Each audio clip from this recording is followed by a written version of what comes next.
have you ever had to deal with a coworker who didn't have the most pleasant odor? Well, they can lead to things like bullying and some bad situations. Well, an Indianapolis city worker did, and her reaction to the situation left her without a job. Some may say it can trigger a hazardous work environment, a coworker with bad body odor. That's what happened when one employee suffered chronic body odor, resulting in complaints from fellow employees.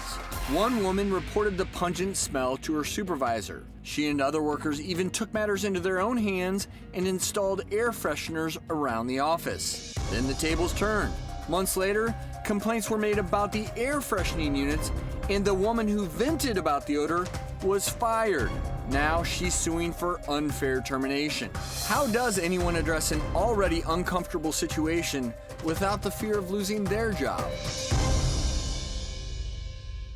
What say you here? I don't know what to think of this. This is a little unusual case because the woman who bought the air freshener probably thought she was doing a good deed and was trying to make the workplace more comfortable for all of the employees. But what she did, according to the HR department, was create a hostile work environment for the woman who had the body odor. But the case is really interesting because it raises the question as to whether someone with a body odor, if that's a qualifying disability under the Americans with Disabilities Act. And you may not know it, but body odors can be caused by medical conditions. But let me ask you this. Well, you know that. Okay, but if somebody has a chronic infection going on or something in their breath. But isn't that different? I'm going to side on with the workers who are trying to improve the overall air quality, because let's just say this was just body odor from lack of personal hygiene that could have been remedied, as opposed to a medical condition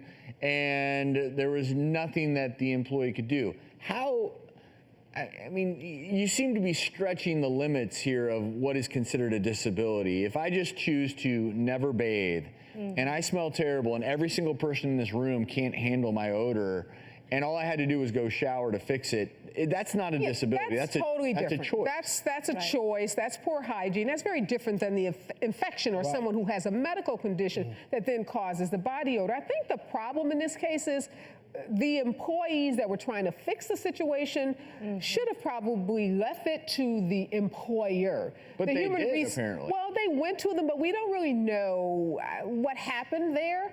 But you have to be careful in the workplace in terms of what you do and what you say, because you can create a hostile environment for your coworkers. So I think that's what the employers were responding to. Maybe they told her, don't bring in those She sounds like she was probably, look, you never know about the interpersonal elements here, and it sounds like this was probably not a very warm employee. Yeah, don't get an air freshener and put it on my desk. Right. You could be taunting me too. Right. Exactly. And maybe that's part of the But I hate to think that you're creating a hostile work environment. Cut it out.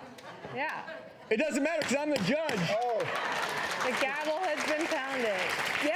But no, I think there's something underlying this. You know, there's probably lots of interpersonal exchanges that were critical and hostile in nature. It's not just about I just think this case is unique, and we have to be very careful because if people are being fired for having body odor, people are being fired for reporting body odor, we've got to all come together and figure out some solutions here that don't involve people getting fired. Reva, is creating a hostile work environment a crime? It's not a crime, but it's an offense for which you can be fired. Absolutely, you can be disciplined, I mean, including termination. Is it a civil offense that you can be sued for? Absolutely, you can be sued. The company can be sued. The individual that created the hostile work environment can be sued. And I agree with Judy.